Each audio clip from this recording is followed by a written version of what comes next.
Welcome to Naresh academy. Union Public service Commission మరియు Andhra Pradesh public service commission group 1 and group 2 సంబంధించి December 6, 2023 తేదీ సంబంధించి the Hindu, Eenadu, Sakshi newspaper వచ్చిన important articles సమగ్ర విశ్లేషణ తెలుగులో ఈ వీడియోలో చూద్దాం. Question number 1, India ageing report 2023 గురించి వివరాలు తెలపండి. ఇండియా ఏజింగ్ రిపోర్ట్ 2023 భారతదేశంలోని సీనియర్ సిటిజన్ల సంక్షేమంపై ఐక్యరాజ్యసమితి జనాభా నిధి అన్ఫ్పా మరియు international institute of population sciences IPS ఈ నివేదికను రూపొందించాయి. నివేదికలోని ముఖ్యాంశాలు: భారతదేశంలో వృద్ధుల జనాభా వేగంగా పెరుగుతోంది. 60 ఏళ్లు పైబడిన జనాభా వాటా 2022లో 10.5% నుంచి 2050 నాటికి 20.8% పెరుగుతుందని అంచనా. 2010 నుండి 15 సంవత్సరాల కంటే తక్కువ వయస్సు ఉన్నవారిలో క్షీణతతో పాటు వృద్ధుల జనాభాలో పదునైన పెరుగుదల గమనించబడింది. ఇది భారతదేశంలో వృద్ధాప్య వేగాన్ని సూచిస్తుంది. భారతదేశం 1961 నుండి వృద్ధుల జనాభాలో మధ్యస్థం నుండి అధిక దశాబ్ద వృద్ధిని సాధించింది. భారతదేశంలో వృద్ధాప్యం యొక్క ప్రత్యేక లక్షణం ఏమిటంటే, రాష్ట్రాల అంతటా జనాభా పరివర్తన యొక్క వివిధ దశలు మరియు వేగాన్ని బట్టి వృద్ధ జనాభా యొక్క సంపూర్ణ స్థాయిలు మరియు పెరుగుదల. అందుకే వాటా గణనీయమైన అంతర్రాష్ట్ర వైవిధ్యం. దక్షిణ ప్రాంతంలోని చాలా రాష్ట్రాలు మరియు హిమాచల్ ప్రదేశ్ మరియు పంజాబ్ వంటి ఉత్తరాది రాష్ట్రాలు 2021లో జాతీయ సగటు కంటే వృద్ధుల జనాభాలో ఎక్కువ వాటాను నివేదించాయి. 2036 నాటికి దక్షిణాది రాష్ట్రాల్లో 5గురిలో 1 వృద్ధులుగా ఉండటంతో రాబోయే దశాబ్దాల్లో చాలా రాష్ట్రాల్లో వృద్ధుల జనాభా వాటా గణనీయంగా ఉంటుంది. అధిక వృద్ధాప్య డిపెండెన్సీ నిష్పత్తి సంరక్షణ, సామాజిక మరియు ఆర్థిక అవసరాల పరంగా తదుపరి తరం నుండి మద్దతు కోసం అధిక డిమాండ్ను సూచిస్తుంది. రాజస్థాన్, హర్యానా, గుజరాత్, ఉత్తరాఖండ్, కేరళ, హిమాచల్ ప్రదేశ్ మరియు కేంద్రపాలిత ప్రాంతం జమ్మూ కాశ్మీర్ వంటి రాష్ట్రాల్లో 60 ఏళ్లలోపు మహిళల ఆయుర్దాయం 20 సంవత్సరాల కంటే ఎక్కువగా ఉంది. ఇది వారి సామాజిక మరియు ఆర్థిక శ్రేయస్సు గురించి ఆందోళన కలిగిస్తుంది. ముఖ్యమైన సవాళ్లను సృష్టించే వృద్ధాప్యం యొక్క 3 అంశాలు: స్త్రీ పురుషుల కంటే ఎక్కువ కాలం జీవించడం, స్త్రీలీకరణ ఫలితంగా అధిక స్థాయి వైధవ్యం మరియు సంబంధిత సామాజిక, సాంస్కృతిక మరియు ఆర్థిక లేమిలు మరియు ఆధారపడటం. వృద్ధులలో గ్రామీణ జనాభాలో అధిక నిష్పత్తి, గ్రామీణీకరణ మరియు వృద్ధుల వృద్ధాప్యం, అధిక ఆయుర్దాయం మరియు వైధవ్యం యొక్క అధిక సంఘటనల కారణంగా వృద్ధ స్త్రీలలో ఒంటరిగా జీవించడం పెరుగుతున్న దృగ్విషయం. వృద్ధులలో పేదరికం ఆందోళన కలిగిస్తుంది. వారి జీవన నాణ్యత మరియు ఆరోగ్య సంరక్షణ వినియోగాన్ని ప్రభావితం చేస్తుంది. భారతదేశంలోని వృద్ధులకు వారి కోసం రూపొందించిన వివిధ సామాజిక భద్రతా పథకాల గురించి తక్కువ అవగాహన ఉంది. వృద్ధుల సంక్షేమానికి సంబంధించిన సంబంధిత డేటా కొరత సమస్యను పరిష్కరించాలని, వృద్ధుల కోసం ఉద్దేశించిన పథకాలపై అవగాహన పెంచడం, మెరుగైన సంరక్షణను అందించడం వల్ల ఇంట్లోనే వృద్ధాప్యాన్ని ప్రోత్సహించడం మరియు బహుళతరంలో నివసించే వృద్ధుల ప్రయోజనాలను నొక్కి చెప్పాలని నివేదిక సిఫార్సు చేసింది. భారతదేశంలోని సీనియర్ సిటిజన్ల సంక్షేమంపై ఐక్యరాజ్యసమితి పాపులేషన్ ఫండ్ అన్ఫ్పా మరియు international institute of population sciences IPS India ageing report 2023ని తయారు చేసింది. అయితే భారత ప్రభుత్వం ఇప్పటికే భారత రాజ్యాంగంలోని ఆర్టికల్ 41 వంటి వివిధ రాజ్యాంగ నిబంధనల ద్వారా వృద్ధుల సంరక్షణకు సంబంధించిన సవాళ్లు మరియు అవకాశాలను పరిష్కరిస్తోంది.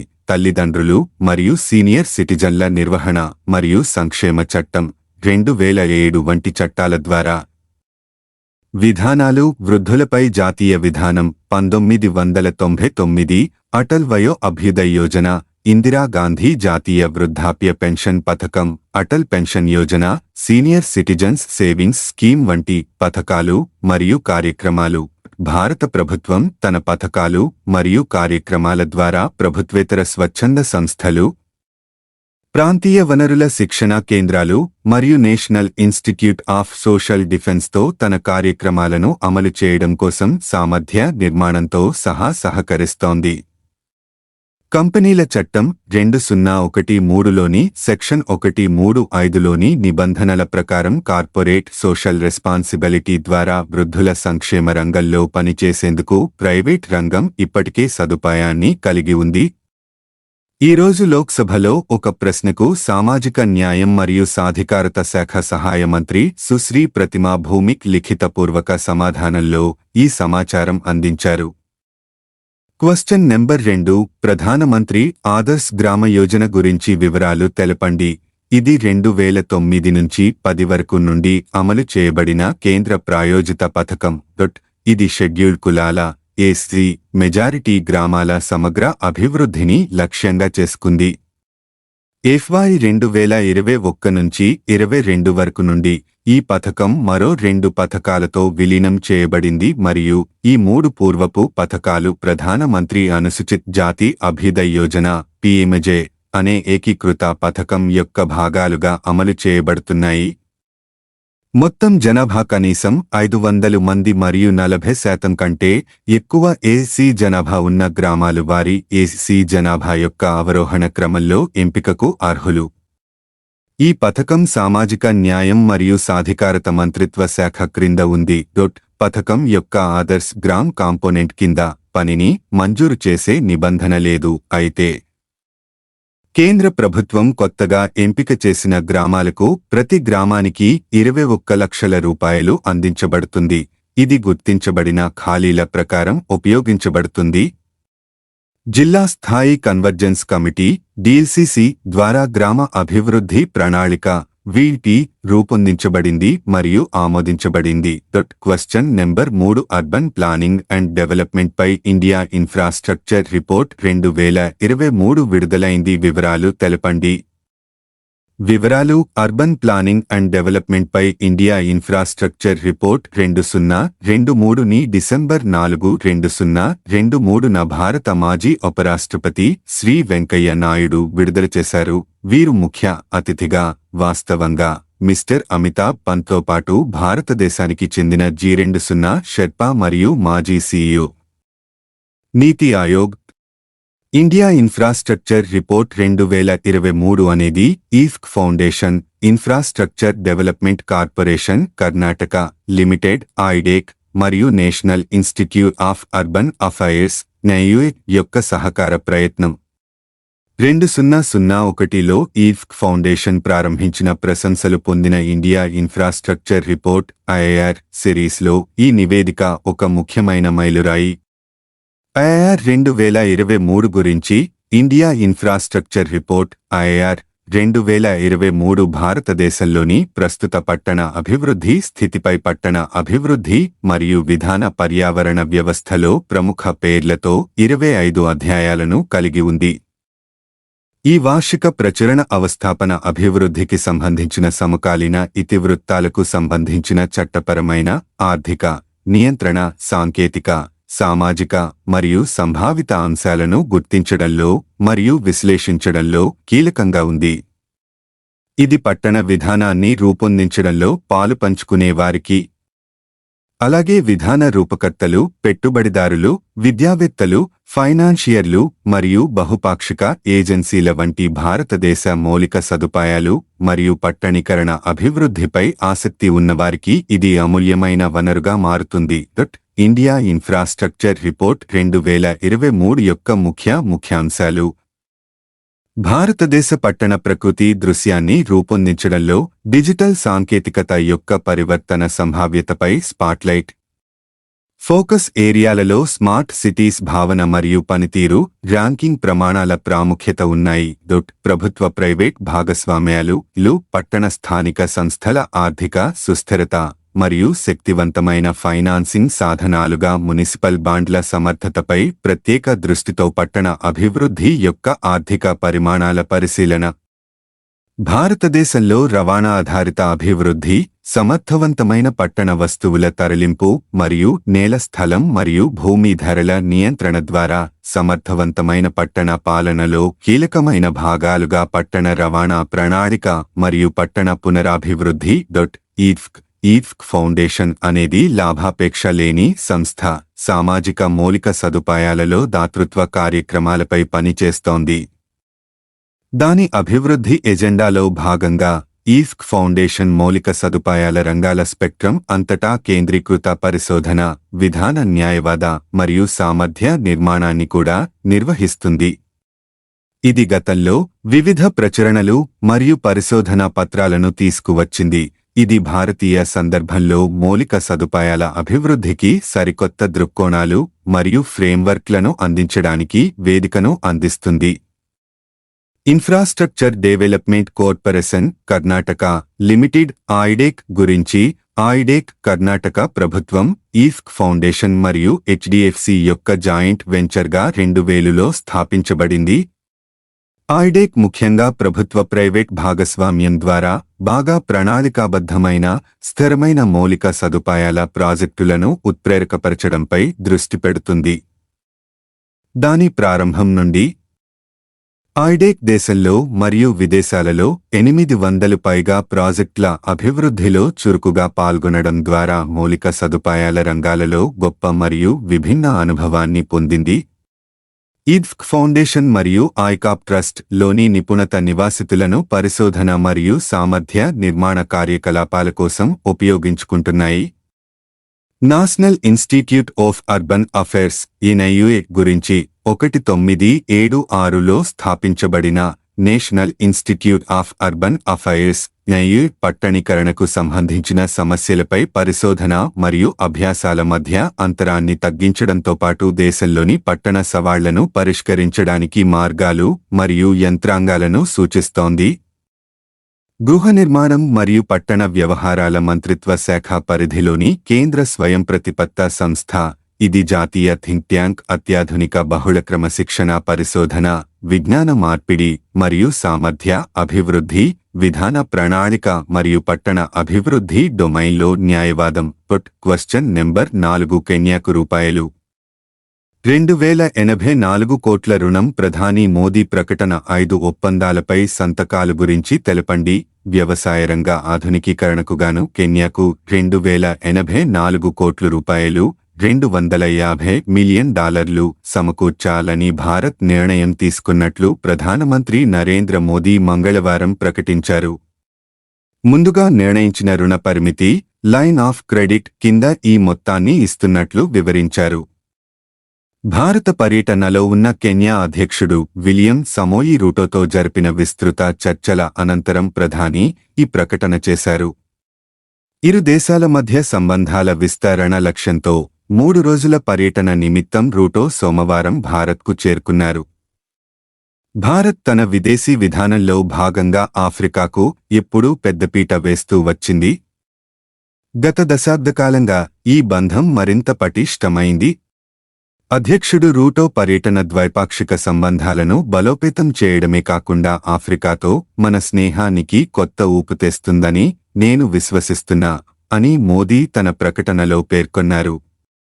ఈ సందర్భంగా ఇరుపక్షాలు 5 ఒప్పందాలపై సంతకాలు చేశాయి. క్రీడలు, విద్య, డిజిటల్ పరిష్కారం తదితర రంగాల్లో సహకారంతో పాటు హిందూ ప్రాంతంలో మహాసముద్ర సముద్రయాన ఒడంబడికపై సంయుక్త దర్శనిక పత్రాన్ని ఆవిష్కరించారు. అదేవిధంగా గతేడాది జూలైలో రాష్ట్రపతి భవన్ వద్ద కెన్యా అధ్యక్షుడు విలియం రూటోతో రాష్ట్రపతి ద్రౌపది ముర్ము, ప్రధాని మోదీ తూర్పు ఆఫ్రికా దేశంలో కనిపించకుండా పోయిన భారతీయులు జుల్ఫికర్ అహ్మద్ ఖాన్, జైద్ సమీ కిద్వాయ్ గురించి ఈ చర్చల్లో భారత్ ఆరా తీసింది. వీరిద్దరూ అపహరణకు గురైనట్లు వార్తలు వచ్చాయి. క్వశ్చన్ నెంబర్ 5 భూ కక్షలోకి తిరిగొచ్చిన చంద్రయాన్ 3 మాడ్యూల్ గురించి తెలపండి. అంతరిక్ష ప్రయోగాల పరంపరలో ఇస్రో మరో కీలక ముందడుగు వేసింది. జాబిల్లి కక్షలో తిరుగుతున్న ప్రొపల్షన్ మాడ్యూల్ను తిరిగి భూ కక్షలోకి విజయవంతంగా వతచ్చింది. ఈ ఏడాది జూలై 14న చంద్రయాన్ పేలోడ్ను తీసుకెళ్లిన LVM-3 వాహకనౌక నిర్దిష్టమైన ప్రాంతంలో మాడ్యూల్ను విడిచిపెట్టడం చంద్రుని వద్దకు వెళ్లే క్రమంలో విన్యాసాలను పకడ్బందీగా నిర్వహించడం వల్ల మాడ్యూల్లో 100 కేజీల ఇంధనం మిగిలినట్లు శాస్త్రవేత్తలు గుర్తించారు. పైగా ఆగస్టు 23న విక్రమ్ ల్యాండర్ చంద్రుడిపై దిగడంతో మాడ్యూల్ బాధ్యత దాదాపుగా పూర్తయింది. దీంతో అనుకోకుండా వచ్చిన ఈ అవకాశాన్ని ఉపయోగించుకోవాలని శాస్త్రవేత్తలు నిర్ణయించుకున్నారు. భవిష్యత్తులో చంద్రుని వద్ద పరిశోధనలు చేసి తిరిగి భూమిపైకి చేరేందుకు ఒక నమూనా ప్రయోగంగా మాడ్యూల్ను భూకక్ష్యలోకి తీసుకురావాలని లక్ష్యంగా పెట్టుకున్నారు. అందుకు అనుగుణంగా మాడ్యూల్కు అక్టోబరు 13న తొలి విన్యాసం చేపట్టి కక్ష్య మార్పు ప్రక్రియను ప్రారంభించారు. అలా క్రమంగా ప్రొపల్షన్ మాడ్యూల్ను చంద్రుని కక్ష్య నుంచి భూకక్ష్యలోకి ప్రవేశపెట్టారు. ప్రస్తుతం చంద్రయాన్ ప్రొపల్షన్ మాడ్యూల్ భూకక్ష్యలో పరిభ్రమిస్తుండగా ఇందులో ఉన్న spectropolarimetry of the habitable planet earth SHAPE payload భూమిని పరిశీలించి విస్తృత సమాచారాన్ని ఇస్తుందని ఇస్రో పేర్కొంది. క్వశ్చన్ నెంబర్ 6 2022పై గ్లోబల్ కార్బన్ ప్రాజెక్టు నివేదిక గురించి తెలపండి.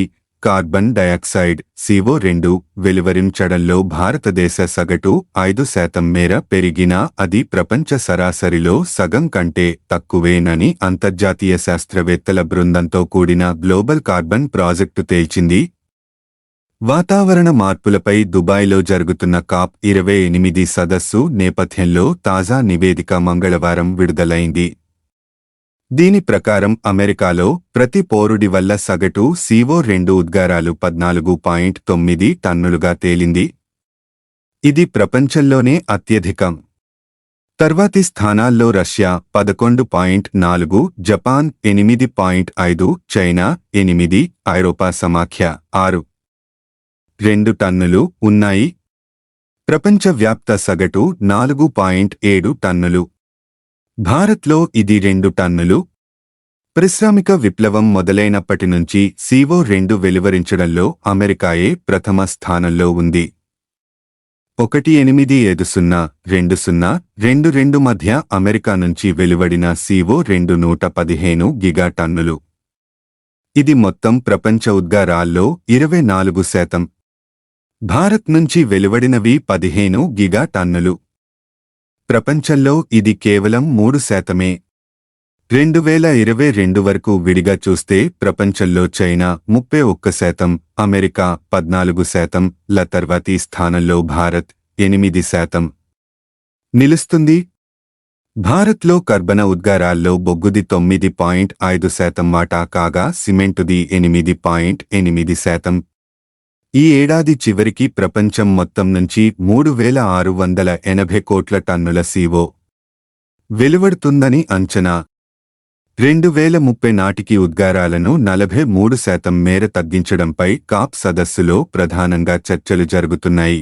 భారత్లో పెరిగిన వేడి 2011 నుంచి 2020 వరకు దశాబ్దంలో భారత్లో వేడిమి పెరిగిందని ఐరాసకు చెందిన ప్రపంచ వాతావరణ సంస్థ WMO మంగళవారం COP సదస్సులో విడుదల చేసిన నివేదిక తెలిపింది.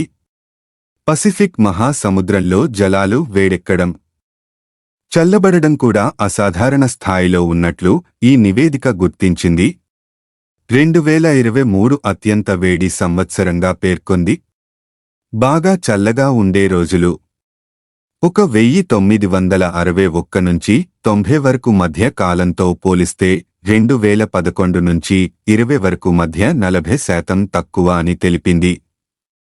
వాతావరణ మార్పుల వల్ల పంట దిగుబడులపై, నీటి లభ్యతపై ప్రభావం పడుతోందని వివరించింది. ధ్రువ ప్రాంతాల్లో మంచు కరుగుదల వేగం పెరగడంపై ఆందోళన వ్యక్తం చేసింది. అగ్రరాజ్యాలు మరిన్ని హామీలివ్వాలి. వాతావరణ మార్పులకు కళ్లెం వేసే విషయంలో అగ్రరాజ్యాల నుంచి మరిన్ని హామీలు కావాలని భారత్ పట్టుపట్టింది. కర్బన ఉద్గారాల్లో తమ వాటా తక్కువగా ఉన్నా ఎక్కువ ప్రభావానికి గురి కావాల్సి వస్తోందని వర్ధమాన దేశాలు వ్యక్తం చేసిన ఆందోళన నడుమ దుబాయ్లో చర్చలు మొదలయ్యాయి. నష్టపరిహార నిధిని ఎలా వాడాలనే విషయంలో ఒప్పందంపై సమాలోచనలు జరిగాయి. ఈ విషయాల్లో భారత్ సానుకూల ధోరణిని ఐరాస అభివృద్ధి కార్యక్రమం యుఎన్డిపి లో వాతావరణ కార్యాచరణ విభాగం అధిపతి డాక్టర్ ఆశిష్ చతుర్వేది కొనియాడారు. శిలాజ ఇంధనాల వాడకాన్ని దశల వారీగా పూర్తిగా నిలిపివేయడంపై ఖచ్చితంగా దృష్టి సారించాలని వివిధ దేశాలు పేర్కొన్నాయి. కర్బన ఉద్గారాలను సేకరించి నిల్వ చేయడంపైన చర్చించాయి. కార్బన్ కాలుష్యంపై చమురు పరిశ్రమ వర్గాలు చెప్పే దాన్ని విశ్వసించరాదని అమెరికా మాజీ ఉపాధ్యక్షుడు అల్రె సూచించారు. ఉద్గారాల నియంత్రణ కంటే రాజకీయ నాయకులను ప్రసన్నం చేసుకోవడంపైనే వాటికి దృష్టి ఉంటుందని ఒక ముఖాముఖిలో విమర్శించారు. క్వశ్చన్ నెంబర్ 7-2030కి మూడో అతిపెద్ద ఆర్థిక వ్యవస్థగా భారత్ గురించి వివరాలు తెలపండి. భారత్ 2030 నాటికి మూడో అతి పెద్ద ఆర్థిక వ్యవస్థగా అవతరిస్తుందని S&P గ్లోబల్ రేటింగ్స్ అంచనా వేసింది. 2023-24లో దేశ జీడీపీ వృద్ధి 6.4% నమోదయ్యే అవకాశం ఉందని తెలిపింది. వచ్చే ఏడాది వృద్ధి రేటు 6.9%, 2026 నుంచి 27 వరకు నాటికి 7% చేరుతుందని లెక్కగట్టింది. ఈ క్రమంలో 2030 నాటికి ప్రపంచంలో మూడో అతిపెద్ద ఆర్థిక వ్యవస్థగా భారత్ నిలుస్తుందని పేర్కొంది. ప్రస్తుతం మన దేశం 5వ అతిపెద్ద ఆర్థిక వ్యవస్థగా ఉంది. మనకంటే ముందు అమెరికా, చైనా, జర్మనీ, జపాన్ ఉన్నాయి. ప్రపంచానికి అతి పెద్ద తయారీ కేంద్రంగా నిలవడమే ఇప్పుడు భారత్ ముందున్న సవాలు అని S&P తెలిపింది. సేవల ఆర్థిక ఆధారిత వ్యవస్థ నుంచి భారత్ను తయారీ కేంద్రంగా మార్చాల్సిన అవసరం ఉందని పేర్కొంది. దీనికి బలమైన లాజిస్టిక్స్ నిబంధనావళి అవసరమని తెలిపింది. మరోవైపు భారత శ్రామిక వ్యవస్థ పూర్తి సామర్థ్యాన్ని వెలికి తీయాల్సి ఉందని వెల్లడించింది. అందుకోసం కార్మికులు, ఉద్యోగుల నైపుణ్యాలను మెరుగుపర్చాలని సూచించింది. మహిళా భాగస్వామ్యాన్ని కూడా పెంచాలని తెలిపింది. వృద్ధి చెందుతున్న దేశీయ డిజిటల్ మార్కెట్ రాబోయే దశాబ్ద కాలంలో భారత అంకురాల వ్యవస్థ విస్తరణకు ఉపకరిస్తుందని పేర్కొంది. క్వశ్చన్ నెంబర్ 8 జాతీయ నేర గణాం నమోదు సంస్థ NCRB నివేదిక ప్రకారం దేశంలో సురక్షిత నగరం గురించి వివరాలు తెలపండి. దేశంలో సురక్షిత నగరంగా పశ్చిమ బెంగాల్ రాజధాని కోల్కతా వరుసగా మూడోసారి మొదటి స్థానంలో నిలిచింది. జాతీయ నేర గణాం నమోదు సంస్థ NCRB నివేదిక ప్రకారం 2022లో ప్రతి 1,00,000 మంది జనాభాకు కనిష్ట సంఖ్యలో గుర్తించదగిన నేరాలు నమోదైన నగరాల్లో 86.5 కేసులతో కోల్కతా ప్రథమ స్థానం సాధించింది. తర్వాత స్థానాల్లో పుణె 280.7, హైదరాబాద్ 299 నగరాలు ఉన్నాయి. 2021లో గుర్తించదగిన నేరాల సంఖ్య ప్రతి 1,00,000 జనాభాకు కోల్కతాలో 103.4, పుణెలో 256.8, హైదరాబాద్లో 259.9గా నమోదైంది. 20 లక్షలకు పైగా జనాభా ఉన్న 19 మెట్రోపాలిటన్ నగరాల్లోని సమాచారంతో NCRB ఈ ర్యాంకులను ప్రకటించింది. మొత్తం 36 రాష్ట్రాలు, కేంద్ర పాలిత ప్రాంతాలు, కేంద్ర ఏజెన్సీల వివరాలతో క్రైమ్ ఇన్ ఇండియా 2022 పేరిట NCRB ఈ నివేదికను విడుదల చేసింది. 2022లో అత్యంత ఎక్కువ అల్లర్లు చోటు చేసుకున్న రాష్ట్రంగా మహారాష్ట్ర తొలి స్థానంలో 8,218 ఉంది. ఆ తర్వాత బిహార్ 4,736, యూపీలో 4,478 అల్లర్ల కేసులు నమోదయ్యాయి. గతేడాది యూపీలో అత్యధికంగా 3,491 హత్య కేసులు నమోదయ్యాయి. బిహార్లో 2,930, మహారాష్ట్రలో 2,295 హత్యలు జరి 2022లో రాజస్థాన్లో అత్యధికంగా 5,399 అత్యాచార కేసులు నమోదయ్యాయి. Thank you for watching this video. Please like, share, comment చేయండి మరియు subscribe my YouTube channel @Naresh Academy 5509. Thank you one and all.